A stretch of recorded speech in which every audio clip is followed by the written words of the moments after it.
Dawn French has revealed doctors feared she had a brain tumor when she battled vertigo, which left her feeling like her head was collapsing inwards. The Vicar of Dibley star, 64, said she was diagnosed with vertigo during her 30 Million Minutes tour in 2014 and had to take a stick on stage as she became scared of falling over. Dawn said the condition left her terrified because she couldn't understand what is up and what is down, adding that it was triggered by the harsh lighting on stage.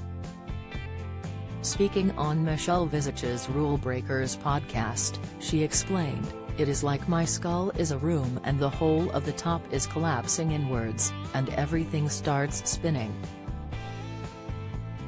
It's like being very drunk and not understanding what is up and what is down. And for a while they thought I might have a brain tumor." The comedian said a neurologist told her the condition was triggered by the side lighting on stage, explaining that she had nothing to latch her eyes onto due to the darkness in front of her where the audience were. She said performing on a raked stage, which sloped downwards towards the audience, made the condition worse as it made her body feel that she wasn't upright. She added, "I took a stick on stage with me and I would make my two legs very wide on stage and I would put the stick in front of me like a tripod so that I had something to stand up to. It was like being on a buffeting boat or something.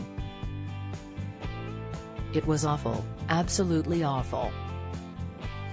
She said she used to tell her crew that they would have to drag her off stage if she fell over, warning them that she wasn't dying but might fall as "I don't know which is upright."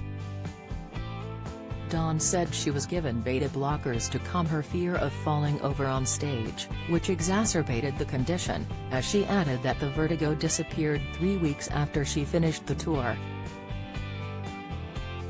The star, who is preparing to return to stand-up in September for her new tour Dawn French is a huge TT, said she is scared her vertigo may return when she takes to the stage. She said, "I have a slight fear that vertigo might come back. So when you ask me if I have nerves, I have good nerves about the show, I have not so good nerves about that kicking off again because if it kicks off I know that I'm in hell, holding onto walls." Her comments come after she revealed that her prejudice against posh people meant that Jennifer Saunders had to prove her worth when they first met. During an interview on the Finding the Funny podcast, Dawn revealed to Angie and Ruth Corden that she didn't really like Jen that much at the very beginning. The comedian explained, "Because she's quite posh, or at least I thought she was, she's not really.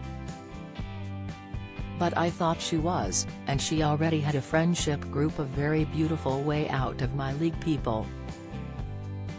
She went on to explain how her and Jennifer ended up living together and what she thought was a huge sacrifice turned out to be amazing. The best-selling author said, "I had to share a flat with her, I really want that flat, it was an ace flat, but I have to share it with her.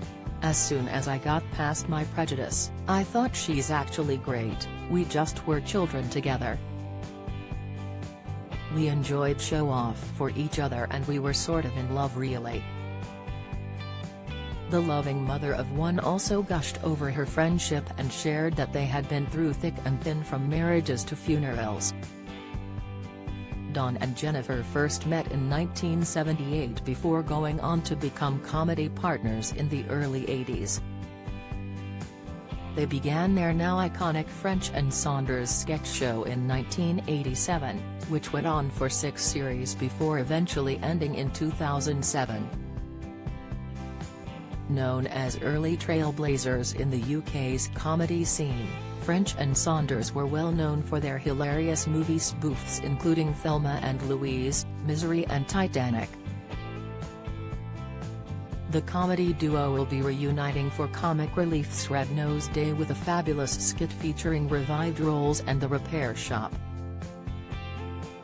Dawn, who was previously married to Comic Relief co-founder Lenny Henry, shared her love for the organization. She said, "I know that the money is spent correctly, and I know that there are projects that are ongoing that need us to be ongoing, and I wouldn't ever want to let anyone down.